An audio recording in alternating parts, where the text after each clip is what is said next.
नमस्कार दोस्तों, चलिए जानते हैं मध्य प्रदेश की फटाफट 50 बड़ी खबरों को सिर्फ 10 मिनट में। लेकिन उससे पहले आप यह वीडियो मध्य प्रदेश के किस जिले से देख रहे हैं, हमें कमेंट में जरूर बताएं, ताकि हम आपके हर जिले की सरकारी योजना या लाभ हानि के बारे में आपको पहले अपडेट करते रहें। इसके लिए आप इस चैनल को सब्सक्राइब कर लें। आरडीएसएस योजना के तहत मालवा निमातेच क्षेत्र में 30,000 घरों को पहली बार बिजली कनेक्शन देने का प्रस्ताव रखा गया है, जिससे ग्रामीण क्षेत्रों में ऊर्जा पहुंच और जीवन स्तर में सुधार होगा। सतना जिले में प्रेम संबंध के शक में एक चचेरे भाई ने युवक पर गोली चलाकर उसकी हत्या कर दी और फिर सिर काट दिया। इस सनसनीखेज वारदात से इलाके में दहशत फैल गई है। पुलिस ने आरोपी को गिरफ्तार कर मामले की जांच शुरू कर दी है। मध्य प्रदेश लोक सेवा आयोग MPPSC ने कंप्यूटर साइंस विषय में 87 सहायक प्रोफेसर पदों के लिए भर्ती अधिसूचना जारी की है। पात्र उम्मीदवार आयोग की आधिकारिक वेबसाइट पर जाकर ऑनलाइन आवेदन कर सकते हैं। आवेदन प्रक्रिया, योग्यता और आयु सीमा संबंधी विवरण अधिसूचना में दिए गए हैं। मेट्रोपॉलिटन परियोजना को मंजूरी मिले 75 दिन बीत चुके हैं, लेकिन सरकार अब तक इसके संचालन और क्रियान्वयन से जुड़े नियम नहीं बना सकी है। नियमों की अनुपस्थिति के कारण परियोजना की प्रगति रुकी हुई है, जिससे प्रशासनिक अड़चनें और देरी की स्थिति बनी हुई है। छिंदवाड़ा सायरप घोटाले में दवा निर्माता को पुलिस ने गिरफ्तार किया है। जांच में सामने आया है कि उसके बनाए सायरप से 19 बच्चों की मौत होने की आशंका है। लैब रिपोर्ट में सायरप में हानिकारक रसायन पाए गए थे। पुलिस और स्वास्थ्य विभाग संयुक्त जांच कर रहे हैं।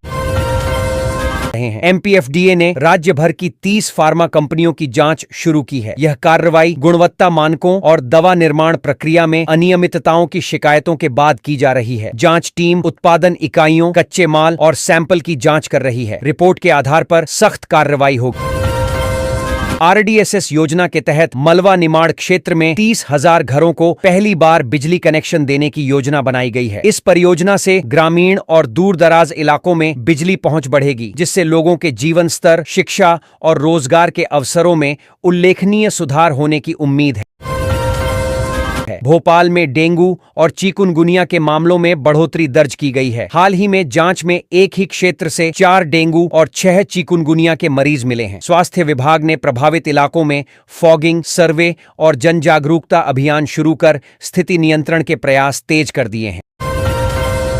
मध्य प्रदेश लोक सेवा आयोग MPPSC ने कंप्यूटर साइंस विषय में 87 सहायक प्रोफेसर पदों की भर्ती के लिए अधिसूचना जारी की है। पात्र अभ्यर्थी आयोग की आधिकारिक वेबसाइट पर जाकर ऑनलाइन आवेदन कर सकते हैं। आवेदन प्रक्रिया, योग्यता, आयु सीमा और चयन प्रक्रिया की जानकारी अधिसूचना में उपलब्ध है।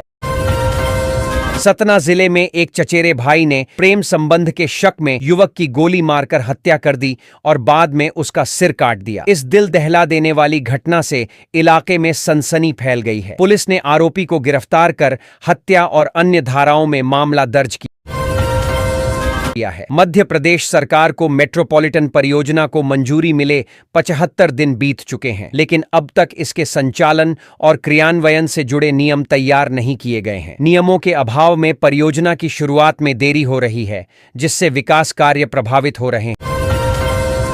एक पटवारी ने किसानों के लिए न्यूनतम समर्थन मूल्य MSP लागू करने की मांग को लेकर मुख्यमंत्री निवास के बाहर प्रदर्शन किया। उसने किसानों की फसल का उचित मूल्य सुनिश्चित करने की अपील की। सुरक्षा कर्मियों ने उसे मौके से हटाया। प्रशासन ने मामले की जांच शुरू कर दी है।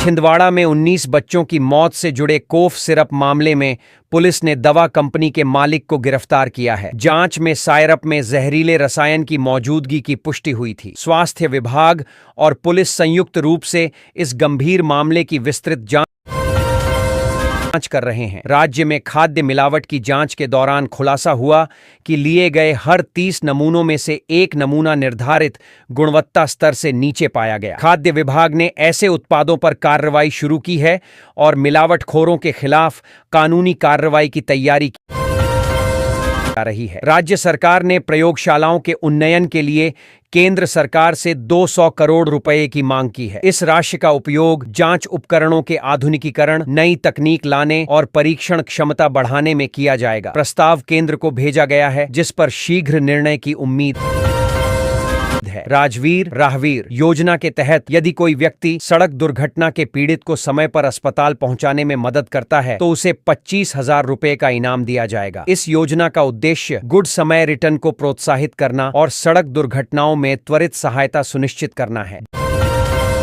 डेटा स्ट्रेंथनिंग स्कीम के तहत सरकार ने विभिन्न विभागों में समयानुसार आंकड़ों के संकलन, विश्लेषण और साझा उपयोग की व्यवस्था को सुदृढ़ करने की मंजूरी दी है। इस योजना से नीतिगत निर्णय लेने में सटीकता बढ़ेगी और सार्वजनिक सेवाओं की पारदर्शिता एवं प्रभावशीलता में सुधार होगा। राज्य सहकारी नीति का उद्देश्य रोजगार सृजन को बढ़ावा देना है। इसके तहत सरकारी और सहकारी संस्थाओं की साझेदारी पर आधारित public cooperative partnership (PCP) model लागू किया जाएगा। इस नीति से ग्रामीण अर्थव्यवस्था को सशक्त बनाने, उत्पादन बढ़ाने और युवाओं को रोजगार के नए अवसर प्रदान करने की योजना है। मुख्यमंत्री मजरा टोला सड़क योजना के तहत राज्य सरकार दूर दराज के गांवों को मुख्य सड़कों से जोड़ने के लिए सभी मौसम में उपयोगी सड़कें बनाएगी। योजना के अंतर्गत लगभग 30,900 किलोमीटर सड़कों का निर्माण किया जाएगा, जिससे ग्रामीण संपर्क, शिक्षा, स्वास्थ्य और व्यापारिक गतिविधियों में सुधार हो। मध्य प्रदेश में 1 से 30 नमूने में से एक खाद्य नमूना मानक से कम मिला। खाद्य एवं औषधि प्रशासन ने 36 लाख रुपए जुर्माना लगाया, लाइसेंस निरस्त किए। दोषियों पर 6 महीने तक की जेल हो सकती है। भोपाल का व्यवसायी दिलीप कुमार गुप्ता और उसकी 2 कंपनियों पर 35 करोड़ 75 लाख रुपए की निवेश धोखाधड़ी का मामला दर्ज किया गया। ईओडब्ल्यू ने आरोप लगाया कि उन्होंने निवेशकों को ऊंचा रिटर्न देने का वादा कर पैसे लिए, लेकिन जाकर उन्हें चेक बाउंस और फर्जी दस्तावेज पेश किए। मामले में धोखाधड़ी, संपत्ति जालसाजी और साजिश के आरोप लगाए गए हैं। 2 दवा निर्माण इकाइयों इंदौर एवं देवास स्थित को उत्पादन बंद करने का आदेश दिया गया। यह कार्रवाई मध्य प्रदेश FDA और CDSCO की रिस्क बेस्ड इंस्पेक्शन के दौरान पाई गई अनियमितताओं के बाद की गई। राज्य भर में दवाओं की गुणवत्ता जांचें बढ़ा दी गई हैं। ग्वालियर में डॉक्टर भीमराव अंबेडकर की मूर्ति विवाद के कारण शहर में हाई अलर्ट घोषित किया गया है।